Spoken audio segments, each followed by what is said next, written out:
sound check to make sure our sounds are right.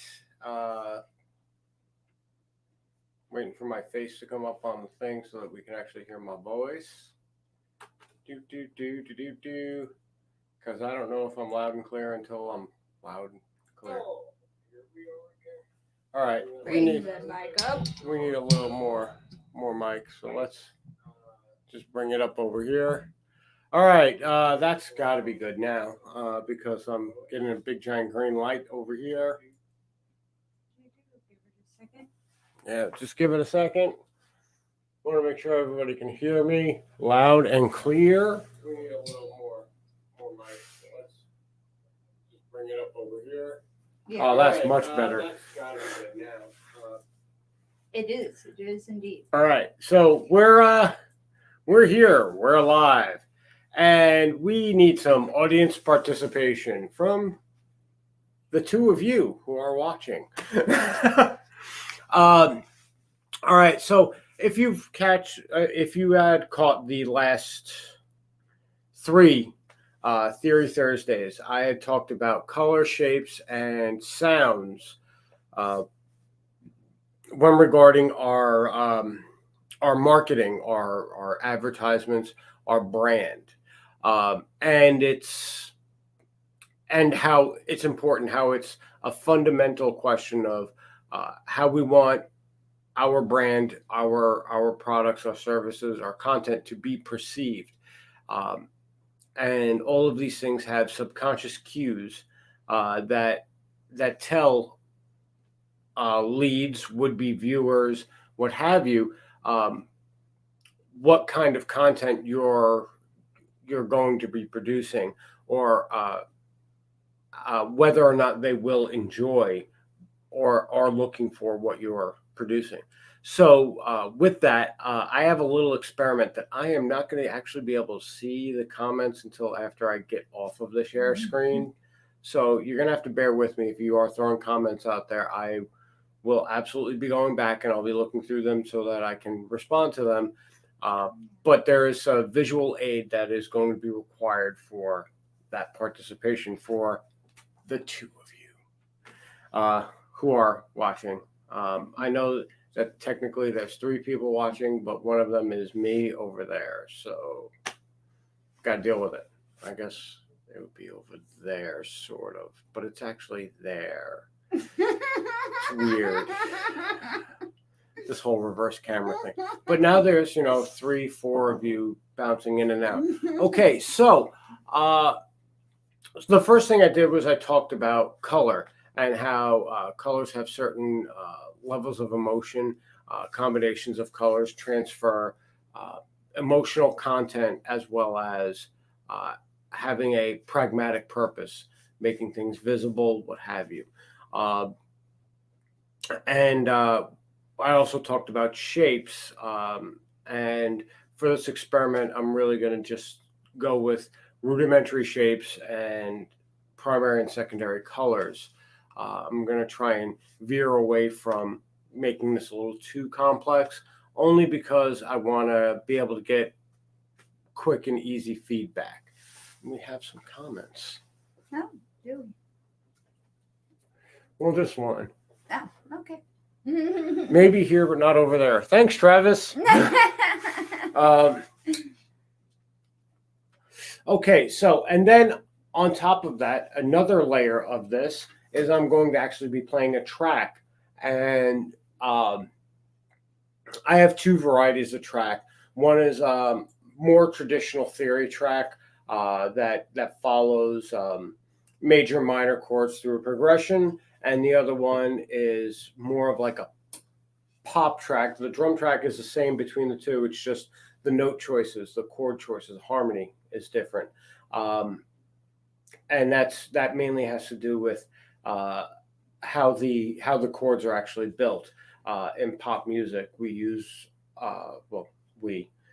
the general rule for pop music is lots of dominant chords, not so much minors, minor 7 flat 5s, traditional major 7 chords, things like that, because it's just not used really very often.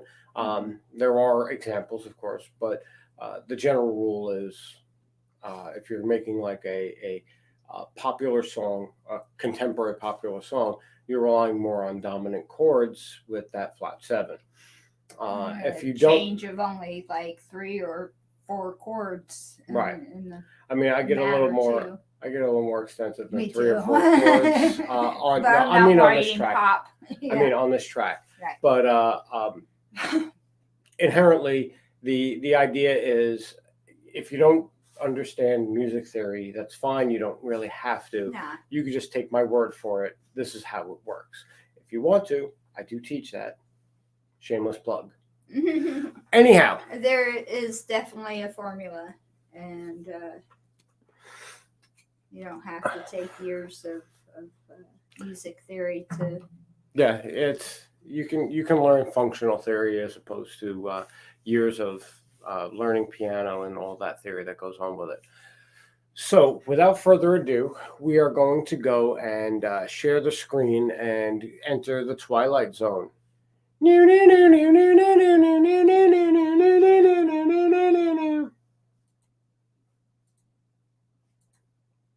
Twilight Zone! And then I'm going to go over here to this where I then can't see what I'm actually showing you guys.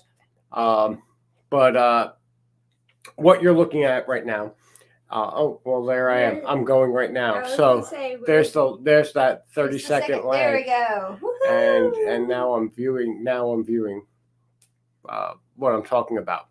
Okay, so as we can see, we have rectangular shapes, circular shapes, and triangular shapes of different colors. What I would really like for you guys to do for me is tell me which colors actually fit the shape. When you're looking at it and you go,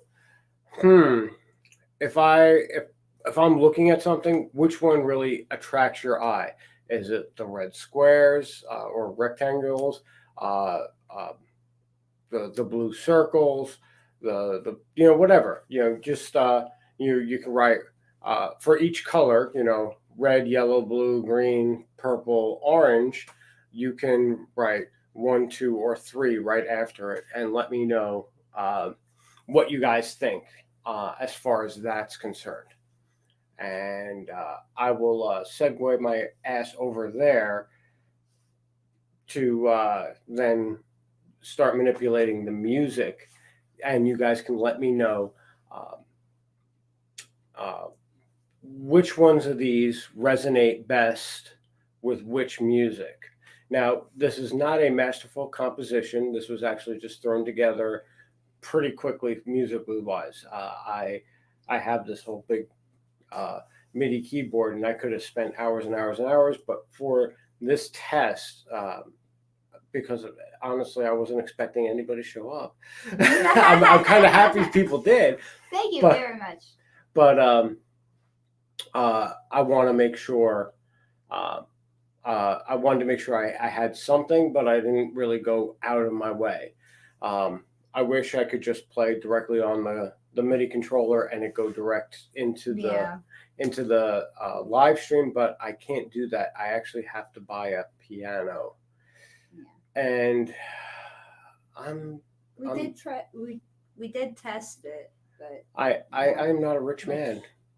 So if you guys want to donate, feel free to buying me an electric piano. But since I'm not really thinking people are going to do that, I'm just going to keep going with what we're doing. All right, so I'm going to go over here now. I'm going over here. I'm grabbing my drink. Not too. Music.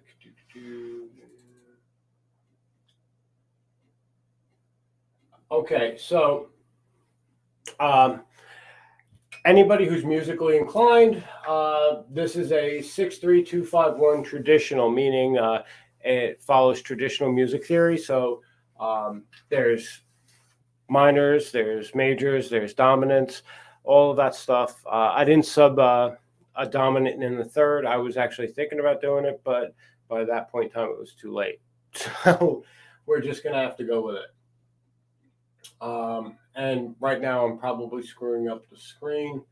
So let me get this going. Get that shrunk. Get that shrunk.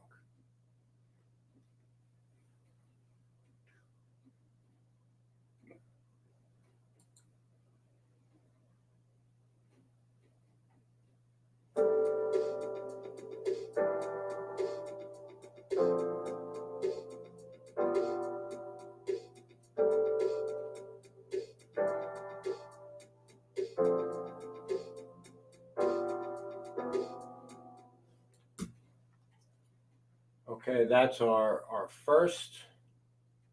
And I was just reading Kenny. yeah, I feel you, Kenny. I feel you, brother. All right, so let me now do the dominant. And I'm sorry again for making a mess of the screen to do this, but I do what I got to do, right?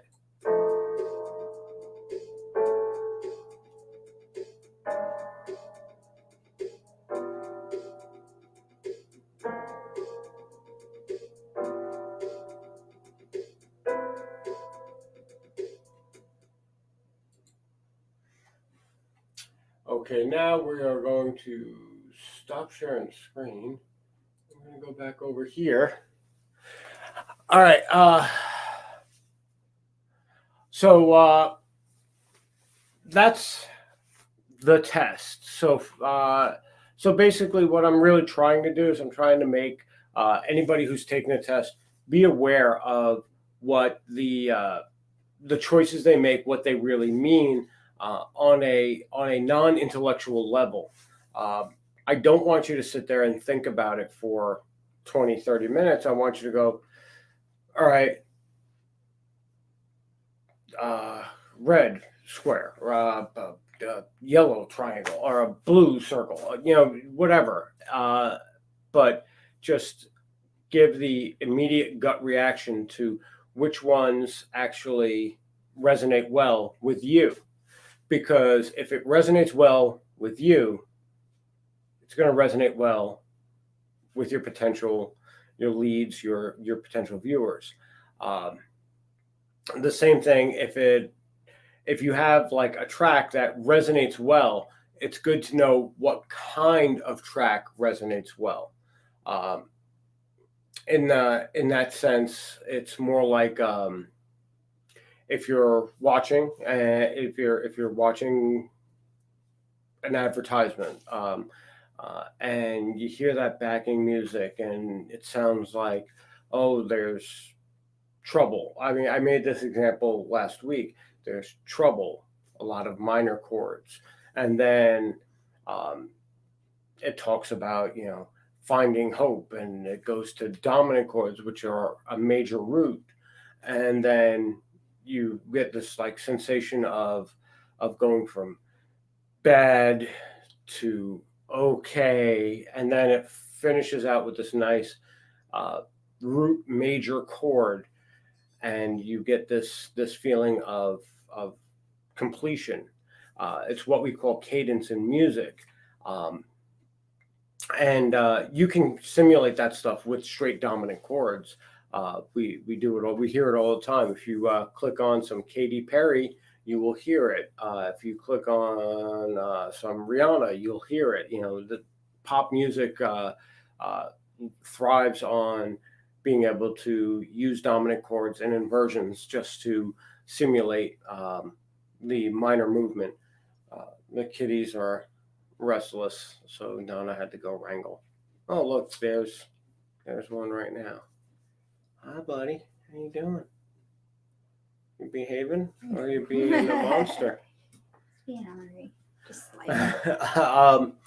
So that's really like the point of what I wanted to get at is try to bring it all together, wrap it all up into like a little package, so you guys can understand where I'm going with all of this stuff. Like I had said, I was considering doing coaching on this stuff. I still am. provided people are interested, I'll start putting together course materials, stuff like that, having conversations about the far-reaching, deeper meanings of lines, shapes, colors, sounds, and how they affect the market impact of your ads. I do have a good 3 months of recorded um, analytics at this point regarding the network, HHD Guitar, HHD Instrument Boutique, and Indie Learning Music Tutor to give reasonable amounts of insight in what works, what doesn't work, what attracts what kind of people. Um, so there's that, but that's really not the main thrust of this conversation. This conversation is to give you that light overview, so that you can start making better choices regarding your marketing of your entrepreneurship, your personal brand, your business, your logo, all that. Yeah. right. Um, There's now, a psychology connected to every aspect of creating your logo and your brand. And I've got a kitty here. we got the ability to tap into that psyche, deciding what kind of elements that you're going to use in your design. So Right. It's also part of why when I was talking about uh, what your uh, what your potential leads, what your conversions, what they're actually buying when they buy from you is you, not so much the product, because uh, getting getting from you, or getting from Amazon, or getting from Walmart, or getting from another independent uh, business uh, really doesn't matter so much. I mean, sure, if you have a personal connection with the consumer, then there's that. But that's part of what that conversation was about, was generating that personal connection with your consumers that you've never met. I mean, if your biggest lead is your aunt, and they're buying your stuff all the time, that's great. It's getting you money, but how does that really reflect as far as the viability of your business, when you can sell to your friends, you can sell to your family, but when it comes to anybody outside of that small circle, you just aren't doing anything, and you don't understand why. This is a lot of the reason why, is because people don't buy from nameless, faceless businesses. They buy from people. When they buy from nameless, faceless businesses, it's because there's really no other option out there. That's the reason why Amazon does so well. It's the reason why Walmart does so well, is because they destroy options. Really, right. to I be grew up in the 80s and the 90s, where those were the mom and pop destroyers of all kinds of industries. To be quite honest, right. so Uh, for me, doing this and being an entrepreneur, an artisan, is always a way to fight against that. I've always believed in buying local, or, you know, bartering, or doing business with people that I can look in the face and talk to, the crafters, or, you know, just the people that farm. Yeah. Yeah, I prefer farmer markets, right. but But I mean, on that note, not that I want to make this page all about that economical, political conversations, but this is the reality. The reason why the these large businesses were actually able to have such a manipulative effect on the market is because the lack of options. And to be completely clear, they have a lot of money to lobby lobby the lack of options, lobby the Tax barriers breaks. barriers to entry and stuff like that. Yeah. So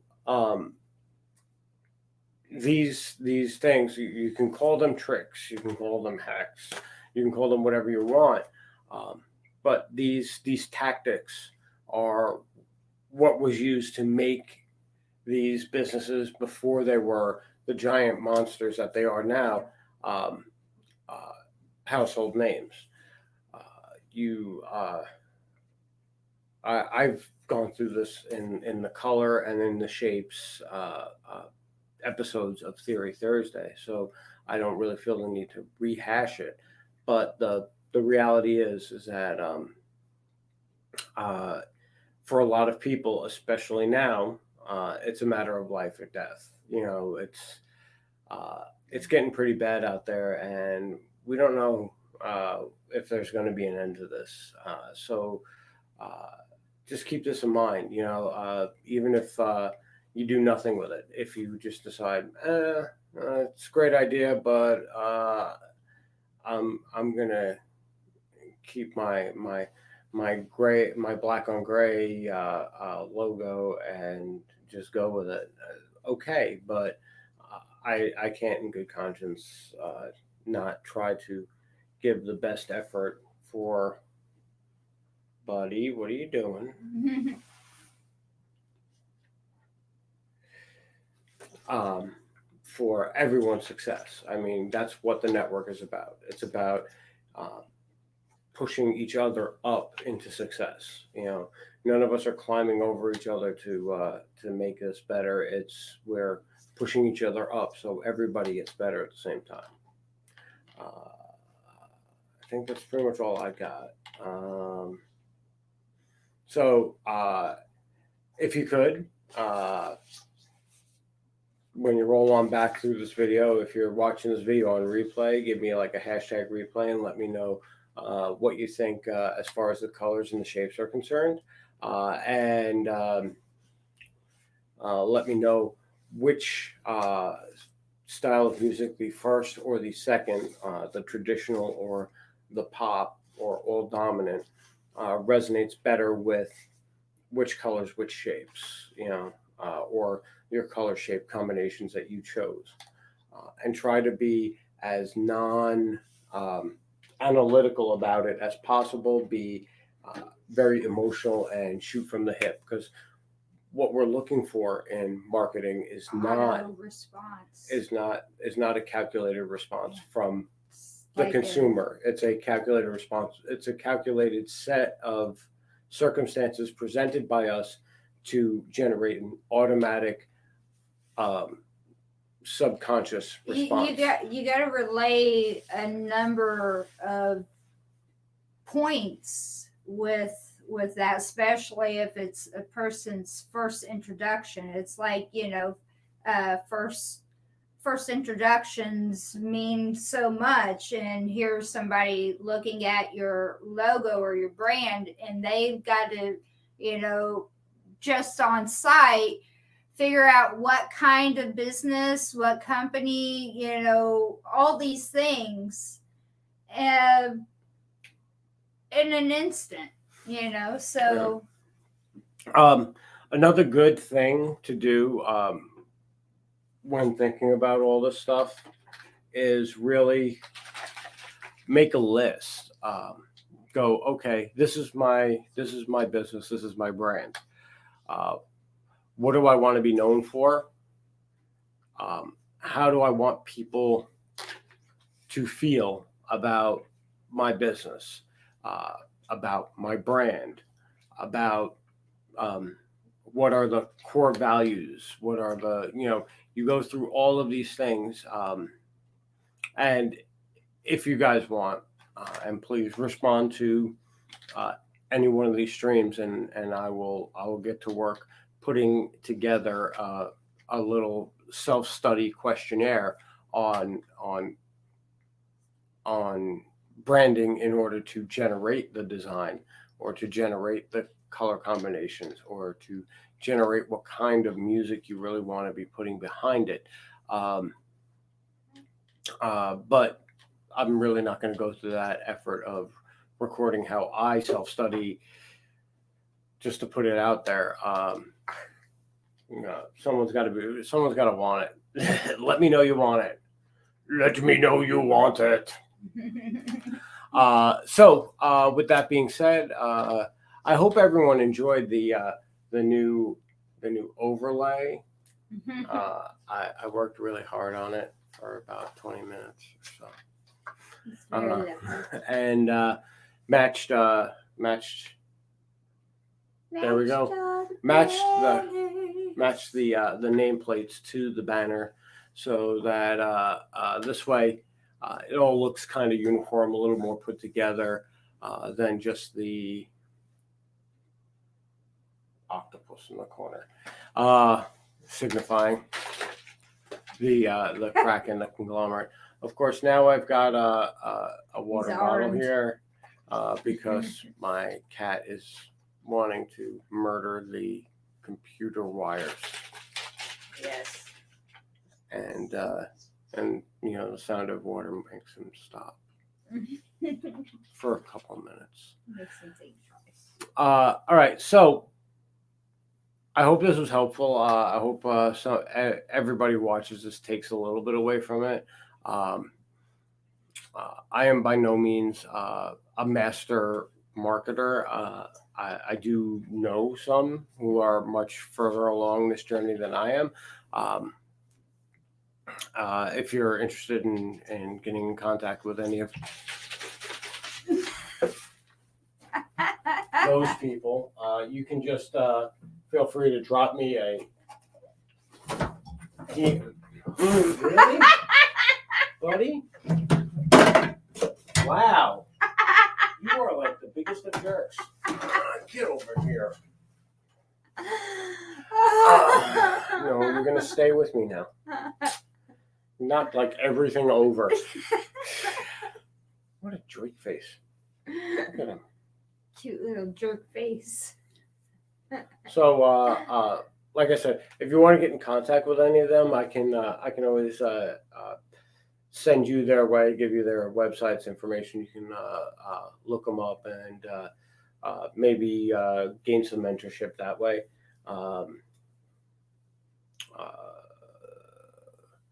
Or let me know you're interested in learning more about marketing and psychology, and maybe we'll do some mentorship that way. Unfortunately, it's not cat psychology, so I can't seem to get control of this little madman right here. It's a cat. No way. I mean, it works for her. All you gotta do is pet her head. And she's I just know. She's in the zone. Oh, maybe this works. Maybe it does. All right, so I'm pretty sure nobody wants to sit here and watch me pet my cat.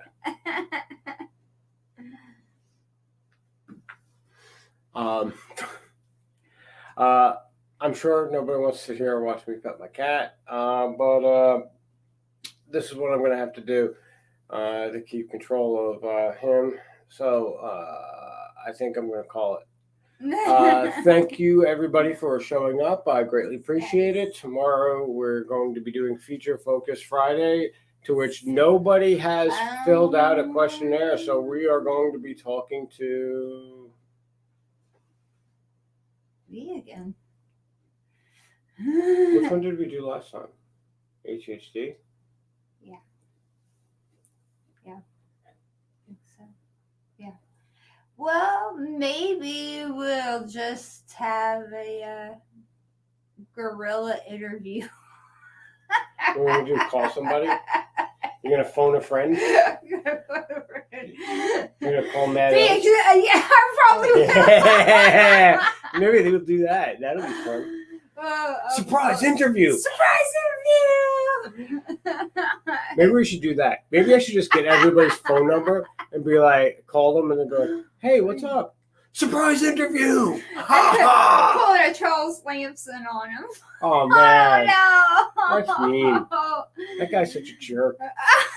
Am I on YouTube? No. Am I on YouTube? Yes. What did we talk about, Charles? Maybe that's what we'll do. We'll interview Charles. Maybe. I'll pull the safe stunt on him as he has pulled on me many a time. Maybe I'll just call Tim. That might get people angry. All right. So anyway, thank you for showing up. I appreciate it. Guys. And we will see you tomorrow at 5:30. Peace. So. I hate you. Stop. Oh, that thing is so annoying. I don't like that. Yeah.